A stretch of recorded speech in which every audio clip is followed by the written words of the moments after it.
Welcome back to another episode of Causonomics, where I'm joined on a weekly basis by business leaders and influencers across every industry sector to discuss how a strong customer service nation results in a strong economy. This week, a great friend of mine joins me for engaging in a delightful and interesting discussion on the challenges facing customer service leaders in the public sector. Angela MacDonald is Deputy Chief Executive and Second Permanent Secretary at HMRC.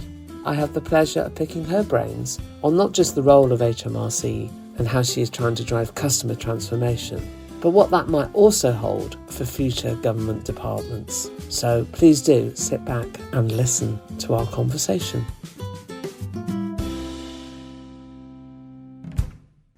A very warm welcome to everybody this morning to our latest Causonomics podcast. And it's a real privilege today to be joined by the brilliant and wonderful Angela MacDonald. Now, I've had the privilege of knowing Angela a few years now, and she's a real tour de force, an amazing lady that has driven change, not just in her current role, but in many of the other roles that she has undertaken. Her current role is that she is HMRC, Revenue and Customs Deputy Chief Executive and Second Permanent Secretary. Gosh, that's quite a mouthful, Angela. Heck of a title. It is a hell of a title. I know that you've had life inside and outside of the public sector, but basically you're an operations professional with 30 years worth of experience delivering transformational change in both the public and private sector. And I do mean transformational change, as you will hear this morning on this podcast. I think, Angela, I'm right to say that you joined the civil service in 2009, and you have a number of real areas of passion. You worked in the Department of Work and Pensions, and again, that was all about service delivery and transformation. And you moved to HMRC, that's a brave move, I think, in 2017, and became the Director General for Customer Service at that point. But you've also had a huge legacy working with Aviva and other legacy companies prior to that. Angela, it is a real pleasure. So thank you for taking some time to be with us today so that we can have a bit of a chat about what's going on in your world and how we might be able to see things going forward in the future. So Angela, tell us a little bit about yourself. I've said more than enough, but tell us about your role, yourself. What drives you? Oh, hi, Jo. Well, thanks ever so much for inviting me. It's always wonderful to have a chance to catch up with the fantastic work of you and the Institute. So as you said, I'm an ops person by background. It's always been about delivery and outcomes and making a difference. And I've currently got the absolutely extraordinary privilege of leading the 65,000 people who collect all of the money that pay for public services. And I always like to articulate it in that way rather than talking about being the organisation that takes the money off people, because actually without HMRC, nothing happens, and all of that money that people contribute is funding all of the vital public services that people need and rely on. So it's an absolute privilege to be in HMRC. And the other reason why I could get so excited about my job is that it's one of the biggest organisations you can be a part of, 65,000 people, but every citizen, every business, some of the biggest IT, some of the biggest data holdings. I mean, if you want to do delivery at scale, not just HMRC, there are other organisations. DWP was my prior one to this. They're absolutely amazing organisations to be a part of. And that's what sort of bounces me out of bed every day, because there's always a big challenge. I also get the chance to represent us internationally. And maybe people don't realise just the high regard that we are held in, places like HMRC are held in amongst our international taxpayers. So I'm a very proud civil servant. And I think my 20 years in the private sector, I think actually have helped me be a better civil servant, because actually that mix and that diversity really adds value. The ability to learn each from another, I think, is really, really important. Totally. Angela, something I was also very struck about, because back to your point about the size and the scale of HMRC. And I remember when I first met you, we talked about HMRC having a lens or a view on where we are economically in terms of the UK, because we all know it as taking my taxes as an individual. But actually, there's so many different divisions of HMRC. So give me a little kind of sense of this barometer, because this sense of what is going on in the UK, because you obviously have trade, you have the wider international piece that you've been talking about. So what's the state of, when you look at what's going on across the UK at the moment, how do you see the state of the economy, and what are the kind of the bellwether measures that you can see? So if we're importing more or exporting more, you see that, don't you? If we're looking across different divisions, you will see the general health. If we're collecting more tax in this area, where do you think we are at the moment, Angela, in terms of seeing the sense and the understanding of growth, I guess, in the UK, which is obviously everything that we're trying to drive for? It's a challenge, isn't it? Because as a good public servant, it's my job to manage the administration and not the politics and the economic policy. But you're quite right. We see the results of everything that's going on. So we see how the house market moves because of what goes through on stamp duty. We see what's going on with passing of wealth between generations, because we see what's going on through inheritance tax. We see what's going on trade, because what we are managing the customs border, and we're managing the processes, the administration of the flow of trade inside and outside. We're also seeing the growth in the tax base as earnings rise, and therefore with static allowances, we're seeing people pass through. We also run through child benefits, so I'm also seeing what's going on with the state of families and who's claiming. We look after tax-free childcare, so we're also seeing the health of the childcare sector. So, I said to you before, there's just so much stuff on the go. Also, HMRC, the UK, is part of a global tax environment. And multinational organisations who are in many, many jurisdictions, and we manage the UK facets of those who are either UK headquartered or are trading in the UK. So we're seeing how money is moving between the different countries, and international cooperation is absolutely vital for those massive MNEs. So it's one of the reasons why HMRC is so incredibly important, sort of at the heart of government, because we're not only the sort of the money movement, but we're also the source of the data, really, which allows the government to see so much of what is going on. We are seeing more and more people brought into the tax system. That's the result of policies of all the governments up to now, so it's not a feature of this government in particular. We are also seeing changes to the nature of debt and how speedily people are paying their taxes, and our debt balance is larger post the pandemic than it was. What's really intriguing there, talking to my international peers, is that's not a UK specific phenomena. Actually, many jurisdictions are seeing a strain on their economies, and the attitudes to paying of tax debts sort of shift accordingly. So there's a lot that pumps through that means you can get a real flavour for it by looking at the very extensive statistics that HMRC publishes on a very regular basis. And I think that is really important, Angela, because it gives you a real sense of the importance of HMRC and that opportunity to really drive better information, better data, to be able to make more informed decisions as businesses, but also for government. So I do think it's really helpful that you've explained all of that, because I didn't really think about HMRC fulfilling that kind of role. So thank you for sharing that side. Now, we're in a new year, and I don't know about you, Angela, I'm not very good at New Year's resolutions. But, what do you think are the biggest external pressures facing organisations to improve their service offering in particular? We can't get through any conversation at the moment without talking about AI, and that's obviously has some huge opportunities. And probably we're only really at the start of our AI journey. I can see in the UK CSI that customer service generally is under pressure, and I'm sure you can see some of the external pressures facing organisations.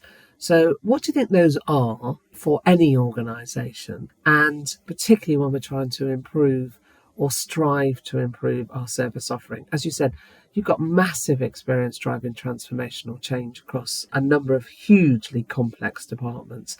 So what are the main external pressures, and what advice, I suppose, would you give for any organisation that's trying to improve their operations more effectively? What's really interesting is that from the people I talk to, and I mentioned before about international, I think there are massive issues in common. Expectations, are rising from the citizen.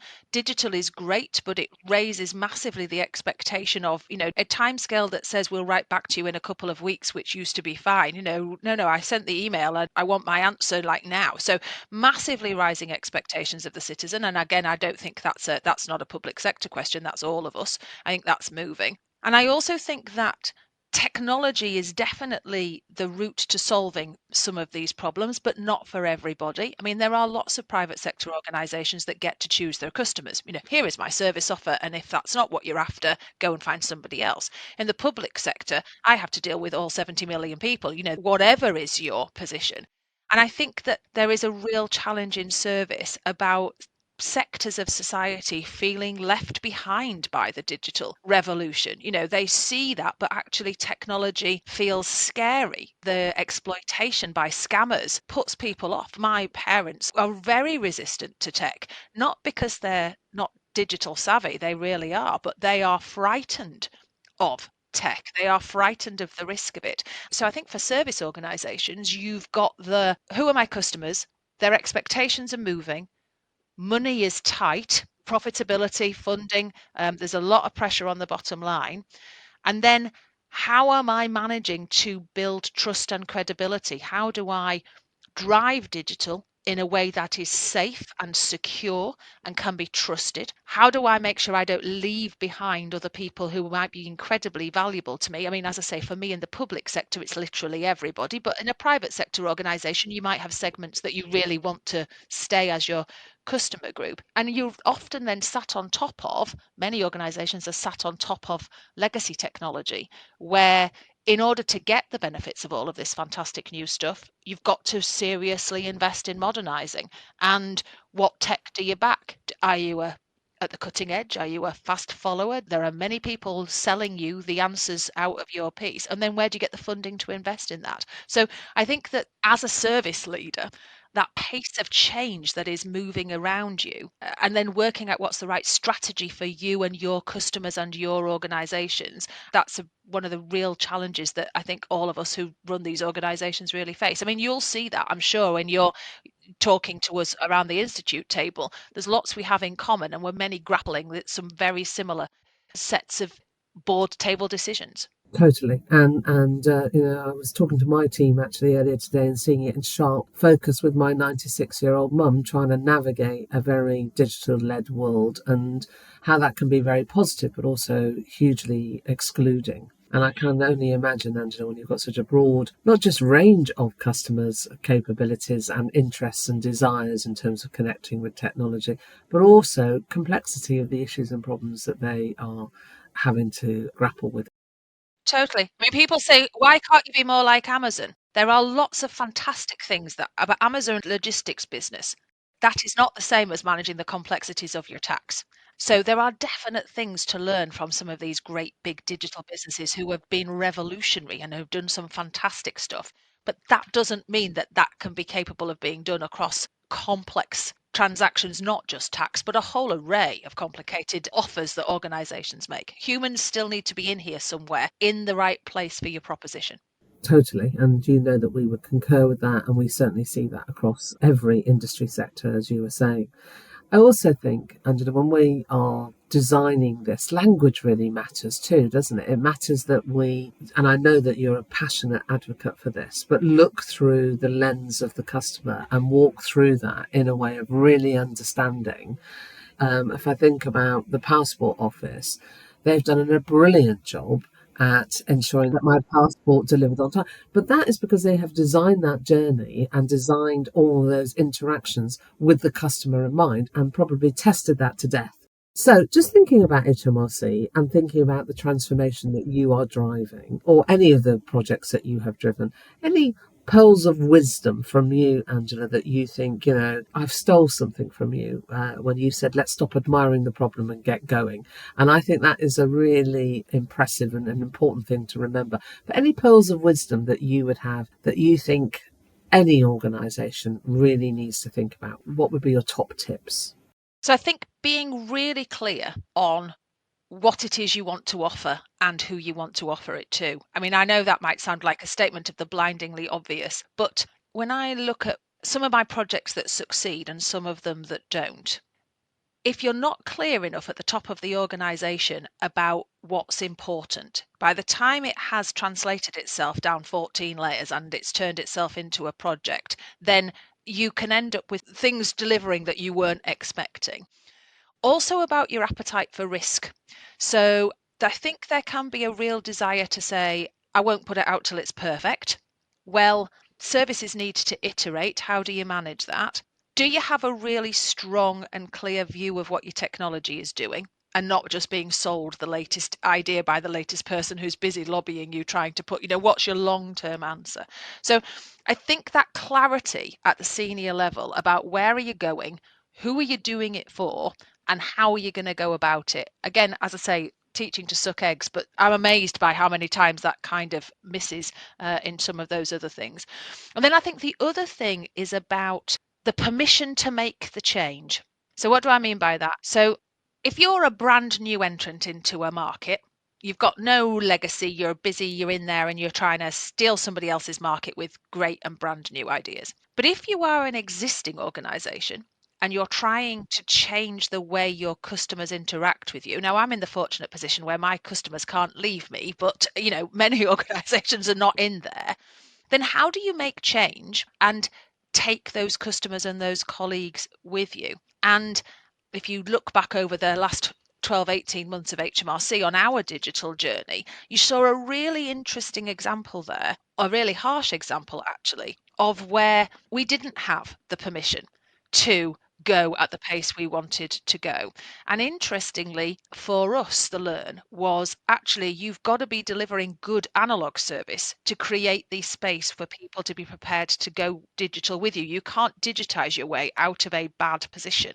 And again, if your customers can leave you, or in my instance, if your customers can voice material dissatisfaction, then how do you go about the change knowing that you have prepared the ground, knowing that they understand what you're doing, and knowing that they can see that what you're doing is in their best interests, not just yours? And I think there are, again, plenty of mistakes made, and I can hold my hand up to ours, where we weren't on top of the analog service, and therefore people were just not listening, not interested in the great things actually we were doing digitally. So those will be my sort of array of things. And I think all of that is brilliant insight. But your last point, I think, is really important, actually, Angela, because if you are delivering, as you said, a good experience, I think we as customers and citizens understand that things have to change and things have to move. But if you've already got a good base, it's easier, isn't it, to kind of then explain why we want to move to this next thing, why we're going to do this, and what's in it for me as a customer or a citizen. And I think sometimes any organisation forgets that communication, that really important bit of, well, getting it right first time anyway, but also once you've been able to build, and by the way, that's not easy, but once you've been able to do that, to build on that and to seek permission. I think it's a really interesting point, Angela, about I'm seeking permission to do this before I do it to you. It's about that dialogue. It's about that conversation that we're having with customers. Because I think most of us, if we are explained to and understand far better about why we're trying to do something, we're much more likely to accept it. It's when we feel out of the loop, we don't understand, we feel alienated. And I think there's a lot of lessons that any business can actually learn from that, particularly as we are about to step into even greater degrees of digitalisation, utilisation of AI, in the longer term robotics, biometrics, all of this stuff. Making sure we carry people with us through that journey, I think, is going to be absolutely critical. Just on that, I know in an interview that you did with Civil Service World a couple of years ago, and again, this is a problem across public and private sector, and we've certainly seen it at the Institute, but it's really hard to get people who have all the skills and the experience to do some of the really challenging jobs. And given that we are probably still coming out of a nationwide skills shortage at the moment, do you feel that is still the case for HMRC? And, how are you going about addressing that challenge? I think you're right. Skills and the changing nature of skills is, again, a challenge for any organization. And, to give you a kind of a scale example, just given our size, we need to grow our compliance capacity by a net 5,000 people to collect the money that we need to do. But to get to that, I've got to recruit 12,500 new tax professionals in the next 3 years.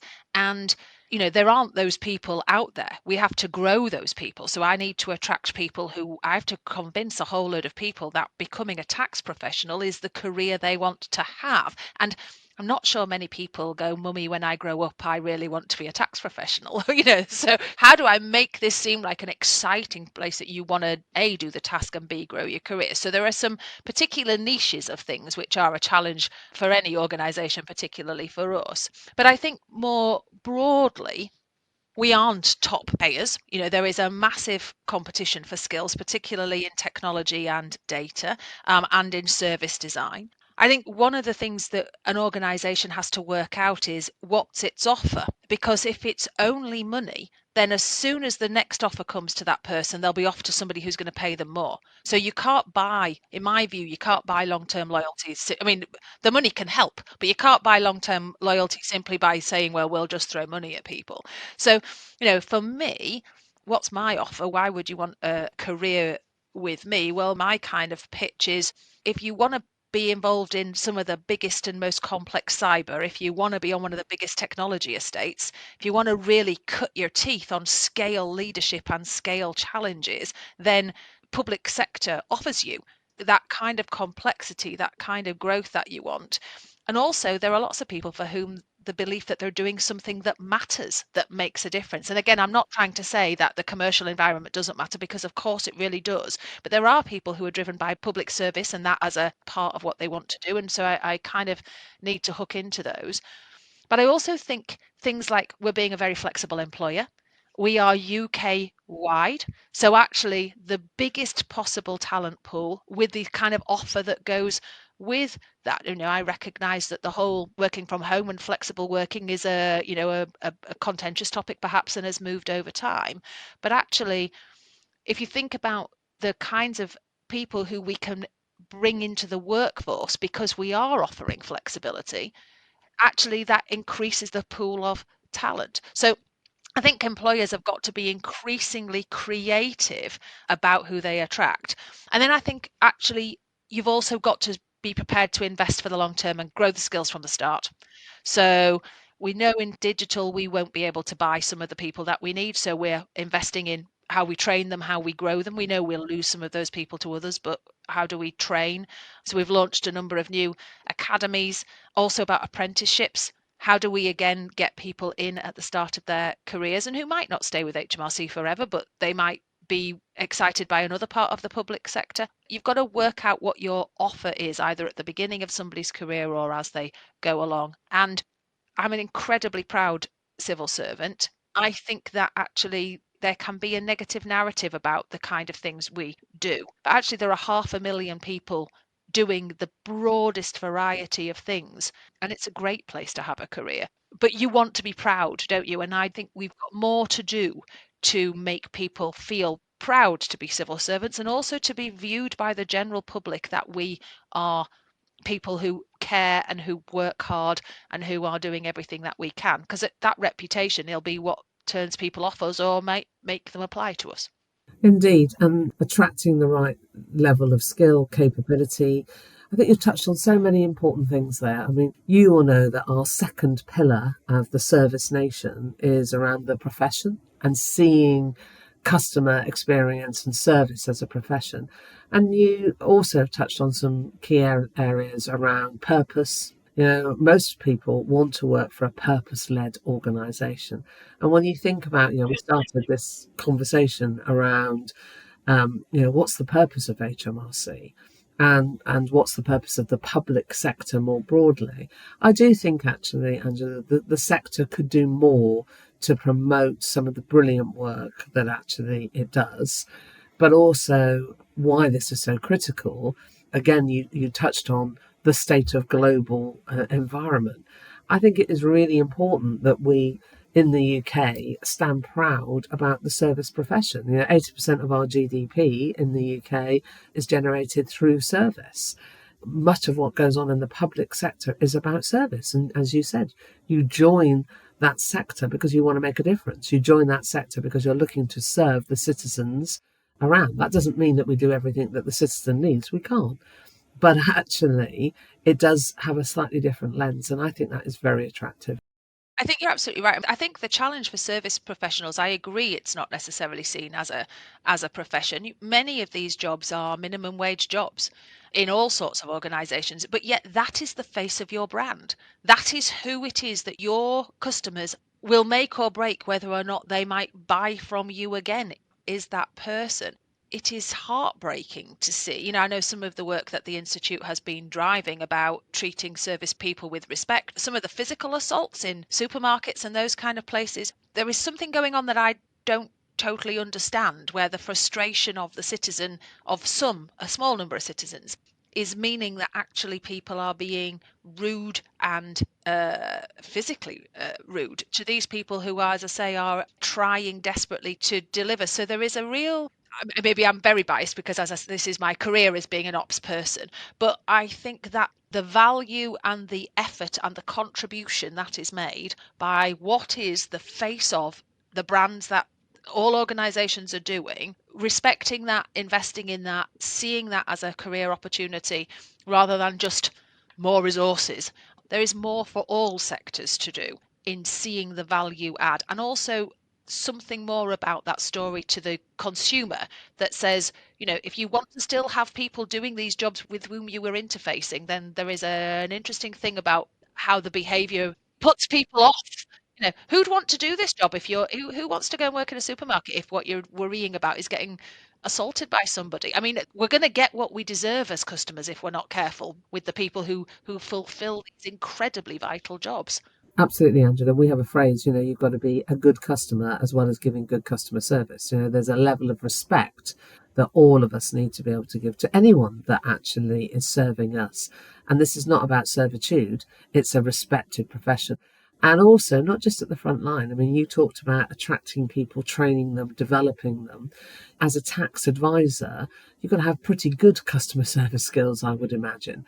And therefore, seeing this career across the whole of the public sector, because I think if you're in an operations role, whether you're a COO, whether you're a director general, everything comes through the lens of how do we drive this to make it effective for the organisation, but also to be able to deliver for the citizen and the consumer.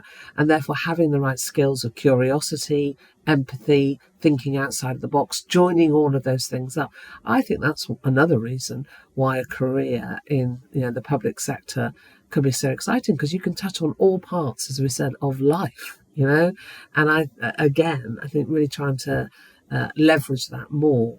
I agree. I think there is a bigger opportunity for us to tell our story. You can, if you're interested in the weather or space or the environment or welfare or legal, or you're a technology person, or you're an HR professional, or, pretty much anything you want to do, there is a civil service job. I sound like a job advert here, but honestly, anything you want to do, the civil service can offer it to you. You can be working on managing royal events. I mean, there's literally everything on the go. And again, we don't tell that story well enough, and there's definitely an opportunity to do so, I think. And I think there's a bigger bit for the Institute as well, in terms of, I mean, you touched on the Service with Respect campaign, but also the service profession. And that's something that at the Institute we're going to be keen to continue to drive quite hard over the next 2 or 3 years, actually, until we get there, until people see service as something that I'm going to stay in as well, because it's not just about doing it until something else comes along. It's about staying in it, growing in it, and actually achieving the level of roles that, like yourself, have achieved, Angela. You wouldn't have achieved that if you hadn't come from a background that was curious, that was service-led, and really asked those knotty and difficult questions so that we can resolve those problems. And we need curious people. We need people that are challenging and keen to make sure that we drive those improvements. And I know, Angela, because I know you really well, you've been such a campaigner for that. And that is so important, to have people in very senior roles within the civil service that really care as much as you do. And I take my hat off to you. The thing in public sector is you've got to be very self-driven. So if you're in the private sector, you've got competitors. So you've got customers who can leave you. They've got new entrants to the market all the time. You've got people innovating. You've got people pushing the boundaries. In the public sector, I don't have any competitors and my customers can't leave me. Okay. So in order to drive transformation, it's always our job to deliver what the government of the day wants. But a lot of it is about you've got to be perpetually dissatisfied. And I don't mean that in a destructive way. I mean, you've got to create your own competitors. You've got to drive your own better ifs and mores, and could it be different, and what does the data tell us? So we've got to sort of self-generate that people snapping at our heels piece in the public sector, and it's really important that we do that, otherwise we don't move, because as I say, our customers can't leave us. Yes, absolutely. And I was going to ask you, actually, as somebody that's had a career that's spanned both private and public sectors, what lessons can each learn from the other? And I think it's interesting what you're saying about that curiosity, that self-imposed desire to make it better is a key driver, not because you want to make more profit, but because actually you can see a better way of doing things. And the public sector, I think, has such a huge opportunity. Challenges, yes, because of the complexity and the broad range of different customers, which we've touched on. But actually, the better side of that is you don't have an investor or a shareholder that's very interested in very short-term returns. So there are pros and cons, aren't there, Angela? Well, we do have a treasury who's very focused on ensuring that we are the most efficient and, in the tight environment. I mean, I think that when I compare public and private sector, actually, when I first joined after 20 years in financial services, I thought, gosh, this is going to be completely different, and was really amazed at how weirdly the same it was. So you're running tech, you are trying to deliver service, you have got cyber, you've got people recruitment and engagement issues. The running of big ops, there's an awful lot that is the same. Whatever your big ops is, whether I'm processing tax cases or you're processing pensions sales or whatever it is that you're driving, probity and control over your money and your ledgers, there's a whole load of things which are exactly the same. And I think that what I have increasingly noticed over my time is that there is an increasing interchange. So if you looked across my senior team, you would see a load of people with a private sector background who have been in and out of both sectors. And I think there might be a kind of a perception that people stay in their lane. Private sector people stay in the private sector and public sector people stay in the public sector. But actually, I think my view over this last sort of 5 years plus is that that's really altering, and that you are seeing it now. Again, back to my I don't have competitors, that fresh thinking that comes in with people who other life experiences, who have worked in other organizations, who have got different markets or different customers, that's what brings some more fresh thinking to the table. So I think that certainly at the delivery end, at my end of it, this divergence of these are two sectors and never the twain shall meet is actually not what I experience. And ministers are very keen to ensure that best practice is shared and that things are reviewed and challenged. And we should welcome that, because we face some very big challenges, and the more help we can get and the more help we can interchange. But equally, going the other way, I face some bigger challenges that many organisations don't have the experience or the capacity for. So we've got lots of things we can share back the other way. So it should be a mutually positive environment, because, as I say, there's more that's the same than is different in my experience. I concur completely. The privilege of my role is that I get to work with lots of different industries and lots of different sectors. We've already touched on the fact the things that are keeping most CEOs and senior people awake at night are the same. They will be culture, there'll be efficiencies, they'll be about deployment of technology, they're about the skills agenda, they're about making sure that we are able to manage all of our stakeholders. And actually, it's another great advert for why a service-related role is such a great way of doing that, because the lessons that you can learn from different industry sectors are applicable wherever in terms of delivery of that service experience. The context will be different, but the actual lessons that we can learn from that and how we do, I think, are very, very similar. But let's go back to the tech bit, because, the public sector recently has been very vocal about being able to try and be more efficient. And I'm just going to give my concerns slightly, if I was honest. And it goes back to your point about making sure we don't leave anyone behind. I'm a big believer in tech. I'm a big believer, and I think we're just at the beginning of AI. But one of the things I think we need to really think about is how we integrate that in a way that is effective for all, not just for those that can, so that we carry everyone. And actually, I still think that's quite a big issue in the private sector as well. if we want to be able to make sure that we're a really service-led country, which is really important, I think, for our future.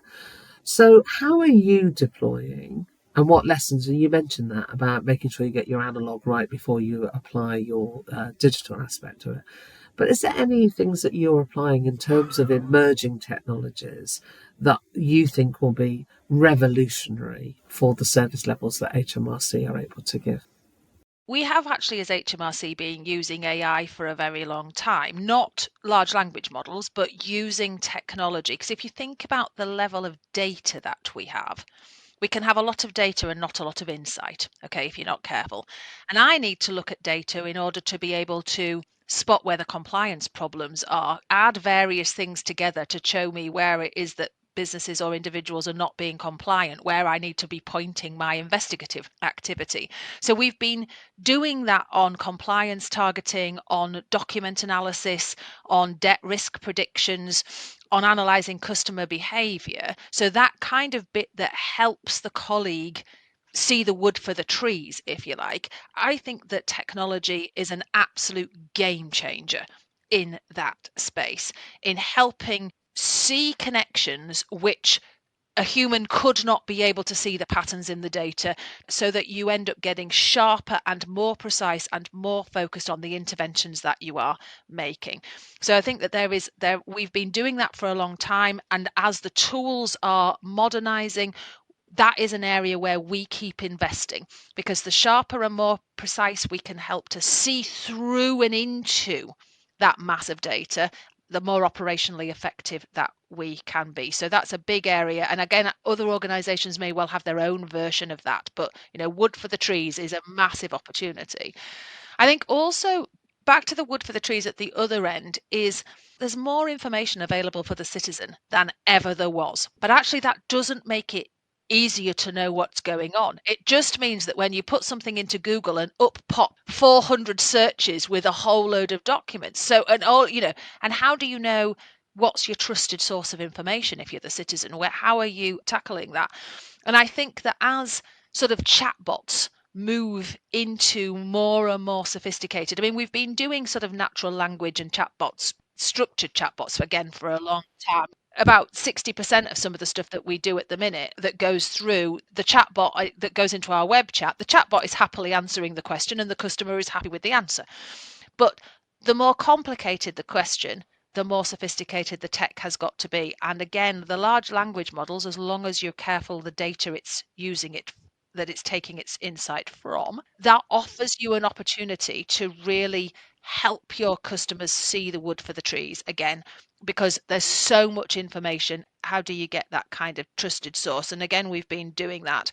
I think the other area is things like efficiencies. So if you're on that call back to I want good analog services, then small things like call wrap up or updating all the systems when you've put the customer's phone down, summarization of the call. Again, new tech offers the opportunity, and it's only 30 seconds a call, 60 seconds a call, but you add that up over my 35 million phone calls a year, and that's a lot. There's a lot of saving. So I think that there are real opportunities, things we have been doing, but there are real opportunities to keep going. I think the risk about it is the risk on your technology about the ethics, about where decision making is made. Is the country ready for actually that tax decision that said that you owed me some money, that actually technology made that decision and not a person? Okay. So you get into the just because you can, should you? And I think the answer to that depends very much on your organization and what's the proposition you're offering to the customer. But I think that the tech, together with the trust and the ethics and the safety and security, have got to go hand in hand. This can't just be, we can save a whole load of money, let's just roll the tech out. There's definitely loads you can do with the tech, but as a senior team, I think you've got to have all the other bits in sight. And we have a professional standards committee at which we discuss specifically the ethics question of, because we can, should we? And some of the answer is yes, and some of the time the answer is no, actually, that is not the right thing to do to preserve trust and transparency and credibility with the citizen. So it's not this is just not a tech play, in my view. Completely agree.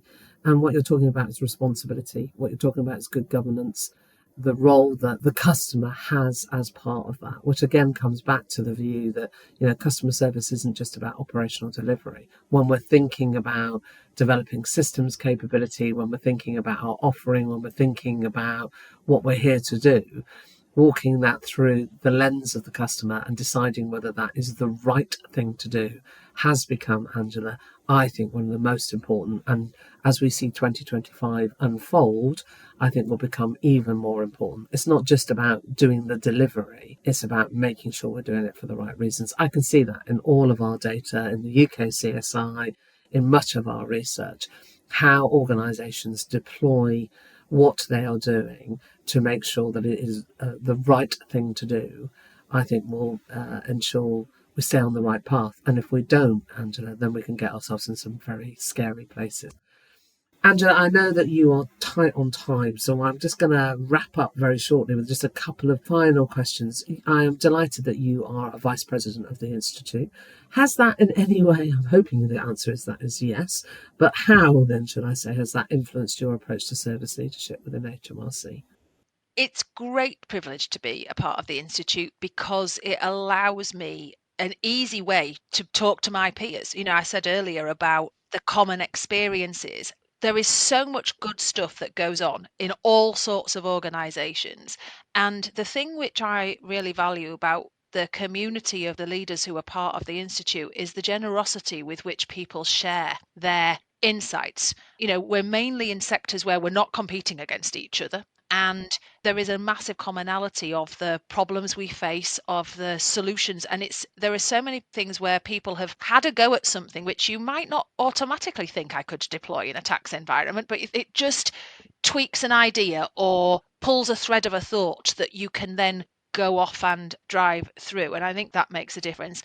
Also, sometimes it can be immensely reassuring because sometimes I sit with my problem going, flipping heck, this isn't good and it's only happening to me. It can be incredibly reassuring to understand that actually the citizen behaviour or the outcome we're seeing is not a direct consequence of something HMRC has done on its own. It's actually something we're seeing more broadly across a variety of landscapes. So it gives me a sort of an easy touchstone to contextualize some of what I might be seeing. And I think that being at the top of any organization can be a very lonely place. And the opportunity to be part of a community of other people in those roles and get that, as I say, that kind of push, reassurance, pull adds real value.